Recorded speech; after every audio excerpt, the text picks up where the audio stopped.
বুড়ি চিনতে পারে নাই ইনি জাল্লার অলি, ইনি হলো গৌসুল আজম, ইনি হলো সবলিদের অলি, সব আউলিয়াদের আউলিয়া। বলো বাবা রে আমি কেন কান্দি? তোমাক খুলি বলি লাভ হবে না, আমার দুঃখ যাবে না, তোমাক বলি লাভ হবে না। আল্লাহর অলি বলছে মা গো তোমার দুঃখটা খুলি বলো মা, আমি দেখি পারি কিনা।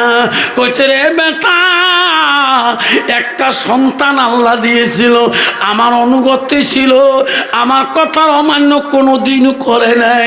ওই সন্তানটা বড় হয়েছিল রে বেটা, আমি বিয়ে দেওয়ার জন্যে ভালো পাত্রী খুঁজেছিলাম, আমি পাত্রী পছন্দ করেছিলাম, আমি পাত্রীকে বিয়েও করার জন্য রে বেটা আমি বউ আনতে পাঠিয়ে দিয়েছিলাম।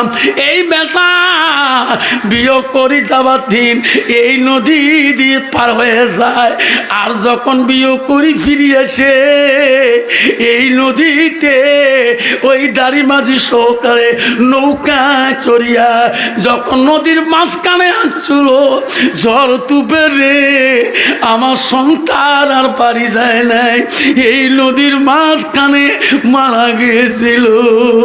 বেটা রে আজ কতদিন হয়ে যায় আমি বাড়িতে ঘুমাইতে পারি না, চোখ বন্ধ করলে আদরের বেটাটা স্বপ্নে আমার আসিয়া যায়, আমি ওই বেটার জন্য কান্দি, আল্লাহকে বলি আল্লাহ আমার কলিজার মানিক তুমি নিয়েছো, আল্লাহ এই নদীতে আমাকেও তুমি নিয়ে নাও। আরে হযরতে আলকামার মা কাঁদা শুরু করলেন, ও নবী আমি তোমাকে আমার সন্তানকে পড়া দিতে দেব না। নবী বললেন ও মা আলকামাকে যদি পড়া দিতে না দেন, ও মা আপনি যদি দোয়া করে দেন, আপনি যদি ক্ষমা করে দেন, আমি রসুল যদি দোয়া করে দেই পৃথিবীর কোনো মানুষের আর দোয়া লাগবে না। আলকামার মা ক্ষমা করে দিল রে, বিশ্ব নবী দোয়া করে দেবে। নবী বলো সাহাবীরা তোরা যাও যাও, আলকামার মা ক্ষমা করে দিয়েছে, তোরা যাও আমি নবী দোয়া করবো রে, আমার দোয়া আলকামার বাড়িতে আগে পৌঁছিবে, তোরা আগে পৌঁছে যাবেন। সাহাবারা দৌড় মারে, বাকি সাহাবারা কয় দৌড়ান কেন? আলকামার জন্য নবী দোয়া তুলছে রে, আমরা আগে যাব আলকামার বাড়ি, নবীর দোয়া আগে পৌঁছিবে। সাহাবারা নাই পৌঁছিতে রে, আলকামা দোয়া পৌঁছে গেছে আগে। সাহাবারা যে দেখে আলকামা কলেমা পড়ছে লা ইলাহা ইল্লাল্লাহু মুহাম্মাদুর রাসূলুল্লাহ। নাই তাকবীর। আব্বা কষ্ট হচ্ছে, কষ্ট হচ্ছে, দোয়া করি দেই। হ্যাঁ আল্লাহ 12টা বাজিয়ে যায়, কষ্ট হয়নি বাবা? 10 মিনিট চলবে তো ইনশাআল্লাহ। আব্বা দর্শনার্থীরা আব্দুল কাদের জিলানী রহমাতুল্লাহ বুড়িমাকে বললেন বাবা আমার কেস এটা। আল্লাহ মালিক আব্দুল কাদের জিলানী সঙ্গে সঙ্গে বলো বুড়িমা আপনার দোয়া করা খাবে না, আমি দোয়া করি আব্দুল কাদের মাবুতির দরবারে আপনার সন্তান কারি নিয়েছে, আল্লাহ কেন কারি নিলেন? আব্দুল কাদের 2 হাত তুলে আল্লাহর কাছে কান্দের বলে ও মাবুদ রে মওলা, বুড়িমার চোখের পানি আর আমি সহ্য করতে পারি না, আল্লাহ বুড়িমার আপন সম্পদ তুমি ফিরিয়ে দাও, আল্লাহ যতক্ষণ পর্যন্ত বুড়িমার আপন সম্পদ ফিরিয়ে দিবা না অতক্ষণ আমি আব্দুল কাদের দোয়া শেষ করব না। আল্লাহ বলেন আব্দুল কাদের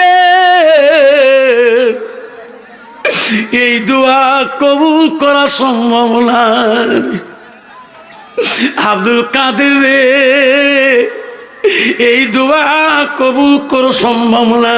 ওনার সন্তানকে মাটিতে ওই পানিতে পড়িয়া মাছ নদীর খেয়ে খাইছে রে, খেয়ে শেষ করে দিয়েছে। মাছের পায়খানা হয়েছিল, ওই পায়খানা ওই নদীর কাদর সাথে আছে, এটি কি ফিরি দেওয়া যায়?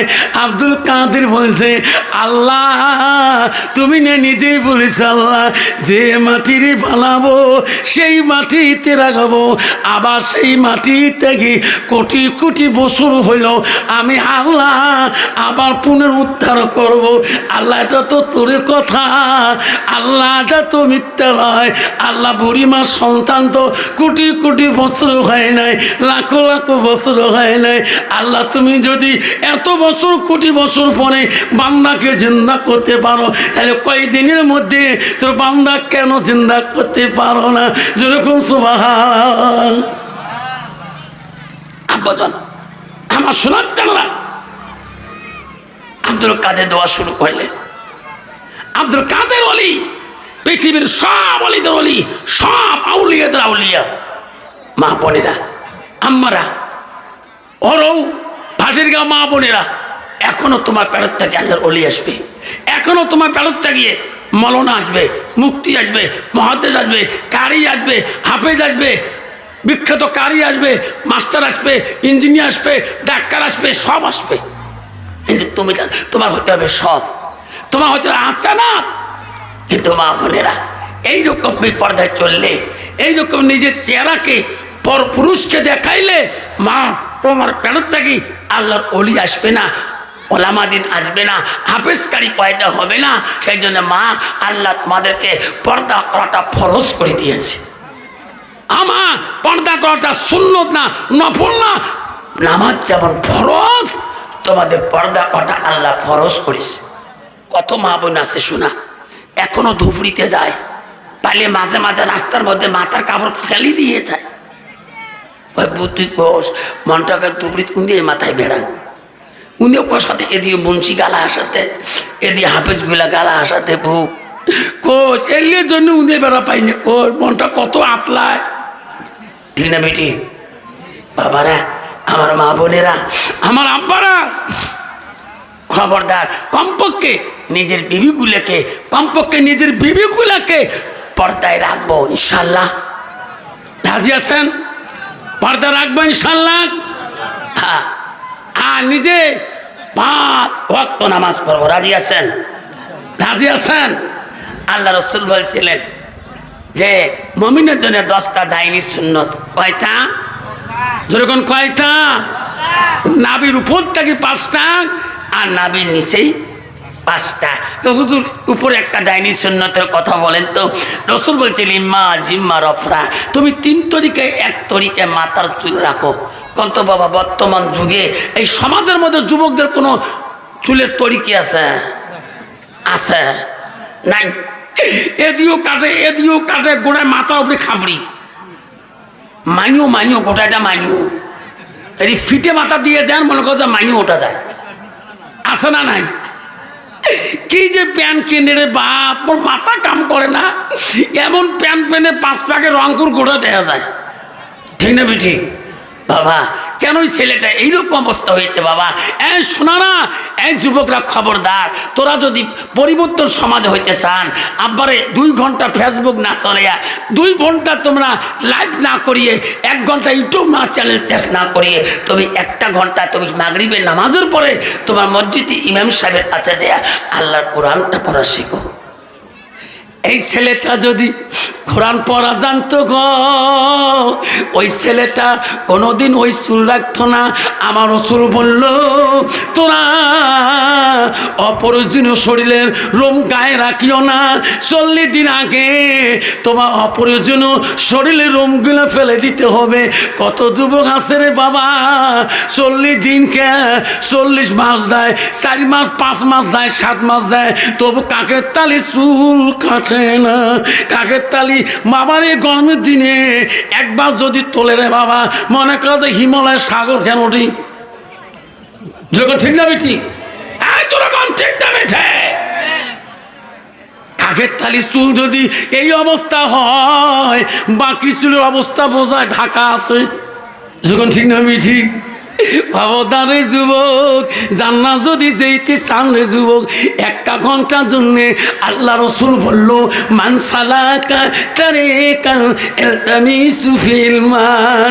তোরা যদি জান্নাতের রাস্তায় চলতে চাও, ঘুরতে চাও, তোমরা ওই রাস্তায় যেয়া একটা ঘন্টার জন্য তোমরা ওই মক্তবে যেয়া, সুবহি মক্তবে যাও, একটা ঘন্টা যেয়া আল্লাহ কালামটা শেখো। ওই ছেলেটা যদি আল্লাহ কালাম শেখে গো, কোনো দিনও মদ হাতে আসবে না, গাঞ্জা হাতে আসবে না, সুদ খাবে না, নেশার সিরাপ খাবে না, নেশার ট্যাবলেট মুখে দিয়ে ঘুরবে না, বেড়াইবে না। এই জন্য আল্লাহ নবীর কাছে আব্দুল্লাহ ইবনে মাসউদ আরো প্রশ্ন করলো, কুলতু সুম্মায়ু, নবী গো, নামাজের থেকে, বাবা মার থেকে আরো কোনো ভালো আমল আছে নাকি? রসুল বললেন, আছে। কালা আর জিহাদু ফি সাবিলিল্লাহ, আল্লাহ রাস্তায় জিহাদ করনেওয়ালা, ইসলামকে জয় করনেওয়ালা আল্লাহর কাছে সবচেয়ে বড় আমল। আব্বাজন, আমার যুবক ভাইরা, আজকে এই ভাটির গাঁওতে, আব্বারা রোগের ভাটির গাঁওতে আজকে এই বুড়ে বয়সে মাদ্রাসা যাওয়া সম্ভব না, মক্তব যাওয়া সম্ভব না। এই বুড়া বয়সে মাদ্রাসা যাওয়া লজ্জা পাবে। এই বুড়া বয়সে আল্লাহর কোরআন বলছে, তুমিনুনা বিল্লাহি ওয়া রাসূলিহি ওয়া তুজাহিদুনা ফি সাবিলিল্লাহ। আল্লাহ বলল, বান্দারে, আমাকে তুমি রব বলে স্বীকার করেছো, আমার নবীকে তুমি নবী বলে স্বীকার করেছো, আমি আল্লাহ তোকে মাল দিয়েছি, তো সম্পদ দিয়েছি, আমার রাস্তায় তুমি ব্যয় করো। এই বয়সে রে বাবা, কমপক্ষে মাসে 3টে দিন যাওয়ার জন্যে, আর বছরে একটা চিল্লা যাওয়ার জন্যে আব্বা চেষ্টা করি গো। আল্লাহ নবী বলল, লা ইউমিনুনা আহাদুকুম হাত্তা কুনা হাব্বা ইলাইহি মিন ওয়ালিদিহি ওয়া আওলাদিহি ওয়ান নাসি আজমাইন। আমার নবী বললেন, ওই মানুষটা অতক্ষণ পর্যন্ত পূর্ণাঙ্গ মুমিন হইতে পারে না যতক্ষণ পর্যন্ত নিজের ছেলে সন্তান পিতা মাতা অন্য মানুষের থেকে মালত থাকি আমার নবীর ভালোবাসা আমার উম্মতের ভিতরে থাকবে না। এর জন্য বাপ, আজকে আমরা নবীর ভালোবাসা আমরা সবাই রাখতে চাই। রাজি আছেন? কে কে রাজি আছেন? হ্যাঁ, আল্লাহ বলি দিচ্ছে, বান্দারে আমার ইবাদতের পরে ওয়াবিল ওয়ালিদাইনি ইহসানান, তবে তোমার মা বাবার সঙ্গে তুমি সৎ আচরণ, সৎ ব্যবহার তুমি করো। আজকে 90% যুবক দেখা যায় এখনো বাবার সাথে ভালোভাবে কথা বলতে জানে না। যুবক ঠিক না বেঠিক? 90% যুবক আছে বাবা, আমি নিজের চোখের সামনে দেখছিলাম, আমার চোখের সামনে তার মা গালা ধাক্কা মারি বাড়ি করে দিয়েছিল। আমি দৌড়ি যে আটক করছে, ভাইরে তুই কি করলি ভাই, তুই ভাত না দিস নেই, তোর মাটা কেন ধাক্কা ফেলে দিলি মাটির মধ্যে? সারা রাত পর্যন্ত ওই দিন ওর মাটা কান্দিছিল। সকালবেলা আমার বাড়িতে কয়, বাবা তুই বিচার করি দে। আমি কইছি, চাষিমা তোমার বেটার ভাষা জ্ঞান ভালো না, বিচার কি করবো? চাষিমা, আপনি নিজের পথ দেখি মানুষের বাড়ি ভিক্ষা করে খাও, তাই তোমার শান্তি পাবেন। ওই রকম কুলঙ্গার বেটার কাছে থাকলে আপনার আজকে তো ধাক্কা পালেন, পরশুদিন তোমার লাঠি চাষ করতে পারে। যেরকম ঠিক না ঠিক? আল্লাহ নবীর কাছে একটি মহিলা চলে গেছিল, খুব ধ্যান দিয়ে শোনেন। আল্লাহ নবীকে বলে, ইয়া রাসূলুল্লাহ, আমি আপনার কাছে দোয়ার জন্য আসলাম। কচ্ছে, মা কিসের দোয়া? ওগো নবী, আমার স্বামীর জবান বন্ধ হয়ে গেছে, আমার স্বামী জবানে কথা বলতে পারে না, আপনি একটু দোয়া করেন। কইছে, তোমার স্বামী কে? কইছে, ওগো নবী, আমার স্বামী তোমার একজন সাহাবী। কোন সাহাবী? জবান বন্ধ হয়ে গেছে, কথা বলতে পারে নাই। মেয়েটা বলল, হুজুর চেনেন নাই, আমি হলাম আলকামার স্ত্রী, আমার স্বামী আলকামা কথাই বলতে পারে না, জবানে আসে না, আপনি বিশ্ব নবী গো দোয়া করবেন। নবী সঙ্গে সঙ্গে হযরত বিল্লালকে ডাক মারলেন, আলী রে, ও আলী, বিল্লাল। লাব্বাইক হুজুর, কেন হলো? তাড়াতাড়ি যাও, আমার স্বামী আলকামার বলে জবান বন্ধ হয়েছে, যা যাও, তার বিবির কথা ভিত্তি করতে পারে না, তোরা প্রমাণ করে আসো রে আলকামা সত্য না মিথ্যা, আলকামার জবানটা মিথ্যা না সত্য। ওনার বিবির মুখে আমি শুনলাম, আমি নবী তো বিশ্বাস করতে পারে না। দুইজন সাহাবী হযরতে বিল্লাল হযরতে আলী লাফ দিয়ে দৌড় মারলো, আলকামার বাড়িতে পৌঁছে গেলেন। যে দেখা হয় আলকামার জবানে কথা আসে না, কথাই বলতে পারে না। হযরত আলীকে বললেন, বিল্লাল বলো আলী রে, ও আলী চল আমার নবীকে বলিয়ে দেবো আলকামার বিবি যা বলছে রে মিথ্যা বলে নাই, মিথ্যা বলে নাই। হযরত আলী বিল্লাল বলল, ওগো নবী আলকামা বিবি মিথ্যা বলে নাই। নবী বললেন, বিল্লাল আবার আলকামার বাড়ি দিকে যাও। কেন গো নবী? আলকামার মা বাবা যদি বাঁচি আছে আমার কথা বলিয়া দাওয়াত করি তোরা আসো। আলকামার বাড়িতে হযরতে বিল্লাল আলী গেলেন, আলকামার মার কাছে খবর নিল আলকামার বাবা নাই, আলকামার বৃদ্ধ মাটা বাঁচি আছে। হযরতে বিল্লাল আলকামার মার কাছে বলল, বুড়ি মা আমাকে চিনছেন কি? না বাবা আমি চিনি নাই, আমি হলাম নবীর সাহাবী, আমার নাম হযরতে বিল্লাল। ওগো বুড়ি মা অল্প আগে আসে গেলাম, আবার নবী আমাকে পাঠিয়ে দিল, আমার নবী তোমাকে দাওয়াত করলো। গো বুড়ি মা চলো চলো, আমার নবী তোমাকে কেন বা ডাকলেন? যদি আপনি না যান আমার নবী নিজে আসি দেখা করবে। আলকামার মা বলল, রে নবী আমার রহমতুল লিল আলামিন কোনদিন আমাকে দাওয়াত করে নাই, আজকে কেন দাওয়াত করলেন রে? আমার নবী আমি কেন রে কষ্ট দেব রে? আমি নিজেই যাব, বুড়া মানুষ, নবী কোনোদিন আমাকে ডাকে নাই। আলকামার মা বৃদ্ধ মানুষ গো আস্তে আস্তে নবীর বাড়ির পাশে গিয়ে দাঁড়াইলেন। আমার নবী বড় দয়ালু ছিল গো, 6 মাস মার পেটে থাকতে আব্বা হারায়, জীবনে আব্বা চেহারাটা দেখতে পারে নাই। 6 বছর বয়স হইতে নবী আমার মাকে হারায়, নিজের মার জীবনে আদর ভালো করে পায় নাই। আমার নবী দেখলো বৃদ্ধ মা দাঁড়িয়ে আছে গো, নবী আস্তে আস্তে আগে যা বলল, মা আপনি কি আলকামার মা হন? হুজুর হয়। আমার নবী 2 চোখের পানি সারি দিয়ে বলল, মা গো বসো। বসতে দিলেন। নবীজি আলকামার মার কাছে বলল, মা আলকামা তোমার কেমন সন্তান? মা বলছে, হুজুর নিজের সন্তান। নবী করছে, তা বলি নাই, কেমন সন্তান? ও হুজুর বড় জ্ঞানী, বড় বুদ্ধিমান, বড় তীক্ষ্ণ, বড় বিদ্যার সাগর, তার এলেমের দরিয়া সন্তান। নবী কইছে, তা বলি নাই মা, তোমার সাথে কেমন ব্যবহার? তখন বুড়িমা বলছে, হুজুর বিদ্যার সাগর থাকতে পারে, এলেমের দরিয়া থাকতে পারে, হুজুর ব্যবহারের কথা বললে আমি মা বড় কষ্ট পাই। নবী তখনই বলছে, সাহাবারা তাড়াতাড়ি পাহাড়ে যাও রে, জঙ্গলে যাও, পাহাড়ে গাছ থালা কাটিয়ে আগুনের কুণ্ড তৈরি করো, আগুনের কুণ্ড বানাল। তখন বুড়িমা বলছে, হুজুর আগুনের কুণ্ড কেন বানাইবেন? হুজুর আগুন কি করবেন? কছে, বুড়িমা তোমার সন্তান আলকামা যে পাপ করেছে মা, জিন্দাতে পোড়াও দিলে তবু আল্লাহ মাফ করবে কি না? আরে তোমার আলকামা যে পাপ করেছে বুড়িমা, জিন্দাতে পোড়াও দিল, আল্লাহ মাফ করবে কিনা তার গ্যারান্টি নেই। মাগে কি জিনিস, মাঝে কি দো? আলকামার মা বলে, নবী গো নবী, আমি বাঁচি থাকতে আমি আমার সন্তান আলকামাকে পোড়া দিতে দেব মারে। মা কোনোদিন অপর হয় না গো, বাপ কোনোদিন অপর হয় না গো।